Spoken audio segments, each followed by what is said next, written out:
Hi there, I'm Aoife and I'm a survivor of domestic violence, both from family and my ex-husband. And I can honestly tell you that whilst my story may not be as horrific as for some women, my story is my own, and I suppose it started in my childhood with my mother having a mental health issue called schizophrenia, and my family, I suppose, feeling incapable of dealing with it. Oh, excuse me. So my grandmother just used to have my mother sectioned. And for many years, my mum's younger brother Gary used to punch me at the back of my head, lift me by my chin, and smack the top of my head off the ceiling. He would also sucker punch the back of my head whilst driving. He would drive with the right hand and hit me with the left fist. That went on for a number of years, including him dressing a mannequin doll in a blue security uniform with a fly swat gun, which is, to me in my mind, looking back, it was like a fly swat gun or replica cowboy gun that the cowboys used to swirl on their hands, with a brown handle and a silver base. Basically, the rest of it was silver. And he would point that in toward the door of the bedroom. So you know when you get up in the middle of the night to use the bathroom and you're kind of grotty, and the first thing that's pointing at you is a gun. It's very unsettling and can be quite terrifying. But when you kind of come to and you know what it is, you just get more angry than anything. But I have to be honest and say it has remained with me, and it does occasionally haunt me. He would also call me names like Bessie Bunter, Tutum Tessie, etc., which is very unfair given that I was born with a very unusual syndrome. And I'm hyper-conscious of my body. Yes, I may have some weight, but I still don't believe that body shaming should be allowed. So, it was not the only form of violence inflicted upon me. I actually suffered as a result of the ongoing punches to the back of my head and being beaten off the ceiling by my chin. So basically I'd be lifted up here, or he'd put his hand on the back of my head like this and smack me off the wall or the ceiling. He used to be able to squeeze my head with his hand and lift me, or he would do it underneath my chin. Also, my stepfather, my mum's husband, the only dad that I know, also began abusing me in various ways, including with a sharp knife, insults, false accusations, just taking a complete dislike to me because he bet my mother, and I went to the law enforcement and tried to stop him. So there were times when I slept homeless as a young teenager in a neighbour's field because I was so terrified of him.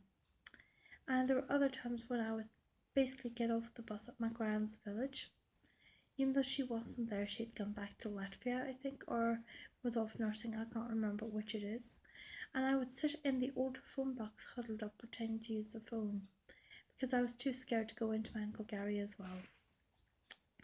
When you're less than 4 feet 11, men that are 6 foot tall and more are quite intimidating and frightening characters, especially when your association to them is the violence inflicted upon yourself, upon your body. Is it easy to talk about some of this stuff? I have my good days and I have my bad days. Now, there are days when I weep and that I'm not with it completely, where I'm just very kind of clingy, and I find being on my own quite difficult on those evenings. Today, I've watched some videos which have shown me the worst end of more severe violence. Unfortunately, my own younger brother, who also suffers with a mental health issue, has broken my nose. Now, maybe to you it's not apparent, but to me it very much is. My nose here is quite bulbous. If I do this, excuse my dirty hands, I've been fighting with my fireplace. So I've basically packed it, so I'm going to let it burn out for the night. Anyway, that's besides the point. As you can see, if I do this, my nose is quite bulbous. You'll see the distance, so there's that much of a gap between my nose as a result of the break. Not very pleasant, I can assure you. and since 2005 it's not been corrected. I've also had my ex-husband smash me in the head, causing a fractured skull. Now to some you might be able to see a lump, kind of the outline of a bump from 2005, where he actually fractured my skull. I've also had my collarbone and my lower back fractured. Now obviously there are no scars to show for it, but there is, during the cold winters or damp weathers, difficulty in walking where I'm in quite a lot of pain. I've also had my wrists broken as a result of fights with my younger brother as well, because of trying to defend myself from his violence. And whilst I am his big sister, they say that people that are going through mental health crises or are building up towards it have superhuman strength, and that is something I can very much testify to as a sister and daughter to two people in one family suffering with mental health issues. I'm very blessed that my other younger brother, Sean Anthony, and my late brother, Liam Garrod, I know would not have suffered with the issues. Mum, primarily because she smoked marijuana, and my brother, because of sniffing glue and aerosols, which he was taught or shown by one of our female cousins who doesn't seem to be affected, despite doing the same kind of thing, but I'm not sure how long she did it for. Anyway, she's a little younger than my brother, but anyway, unfortunately, it must be in the genes somewhere because of what Mum did that it's made us more prone to it. Thankfully, I've not ever touched drugs and I don't smoke. I very rarely drink alcohol also, so nor do I sleep around. But as I said, as somebody who has survived domestic violence, I too can empathise. I've had also a sharp knife to my throat by my stepdad, sexual abuse, inappropriate being touched, just very much creepy things like that, being accused of things I've not done. It's just all of those kinds of things. When I've told him not to drive when he was drunk, he did it anyway to spite me and would have switched off the headlights, swerving all over the road to frighten me even more. So, looking back, I know that Dad's a bully and that he got his power through causing fear. And that to me is sociopathic behaviour, which in a way kind of makes me question, is that where my brother may have maybe perhaps picked up a touch of the mental health issues, which unfortunately has, as I said, resulted in my having a broken nose in 2 or 3 different places. I think it was 3 when I spoke to the doctor initially. But I've had both of my hands and my wrists broken, as well as my collarbone and my lower back. And whilst all those injuries are not now apparent as much today as they were back then, I still live with the memories, and unfortunately I'm unable to sleep in complete darkness. And although I have been free away from violence for a number of years, I've also endured my aunt's husband calling me an effing retard and hitting me with a closed fist under the chin. Not very hard, but enough to intimidate me, and also sticking a toilet plunger that was new into my face in front of my aunt, who quite calmly responded to him, by his name. What do you think you're doing? She's done nothing to you. You started this time. So in that way, it was a small acknowledgement. And I can assure you that domestic violence is not something that is easy to go through, because the ongoing consequences, unfortunately, are trauma, fear of the dark, and other such issues with health. But I thank God that I have survived, and I don't particularly like the terminology victim. I'm still here, I'm still alive. My bullies have not yet managed to kill me, and I pray they never do. And I hope somehow that my video will inspire others to realize that you can leave, you can get out, you can start fresh, and that's exactly what I am trying to do in these days. Is basically over these few months is to get myself freshened up and start all over. I can honestly say that it's a lovely relief to actually be able to come into the apartment and not have to worry about a guy sitting here and going, well, what time do you call this? Or, oh, who are you talking to online? Or any of that crap. That I can come in and know that I'm fully safe. I can lock the door behind me. There's nobody here to hurt me.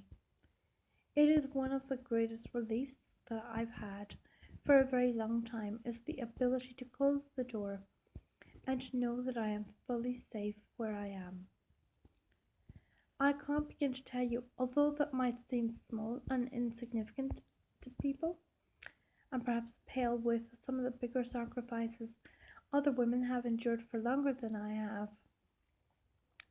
But for me, the absolute relief of being able to close and lock the door behind me and to know that I am perfectly safe, that is so much important to me as a woman. And it's an absolute blessing to know that if I do want to go for a social drink, excuse me for yawning, that I can so do, and I don't have to be afraid on my return. But they're small little tokens of gratitude that I have to God every day for sparing my life. And I hope that even though I've not gone into great detail about the violence I went through, it may be minor in comparison to what other people have suffered. As said, I did endure a sharp knife to my throat at the age of 16, which was done by my stepdad in front of my mother and my younger brothers. Dermot would have been 11 and Sean would have been 3. And unfortunately, we had already buried our brother Liam Garrod. So Liam Garrod would have been, let me see, in 1994.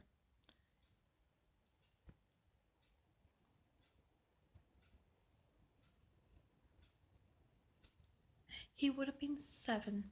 So the boys would have been basically 11, 7 and 3. Had Liam Garrod been alive, he would have been 7 years old at that time of attack.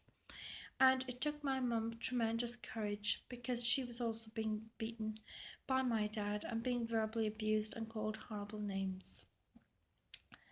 Due to her mental illness and the fact that she put on weight due to the anti-psych meds, and you would call her horrible names like fat elephant and things, and saying to her, oh look, you're worth more dead than alive.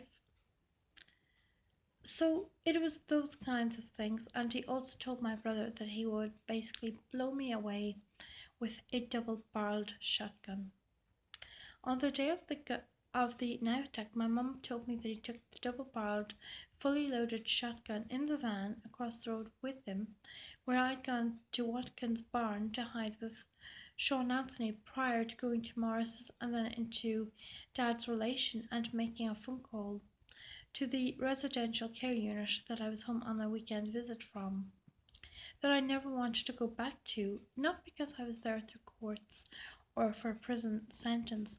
Residential care is there for children who may have problems due to abuse at home and other issues that prevent them from living at home. For me, it was merely through the domestic and sexual violence that had been inflicted upon me.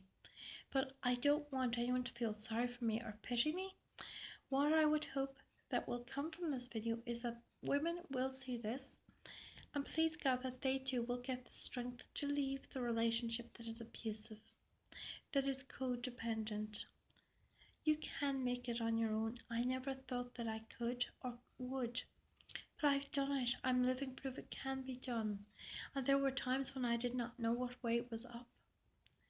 Trust me, you can get out, and I wish every woman who has gone through or is going through domestic violence the very best of every happiness, good health and good luck.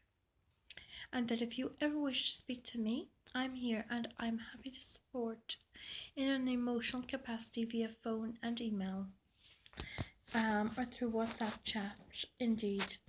And once more, thank you for watching my video. Bye.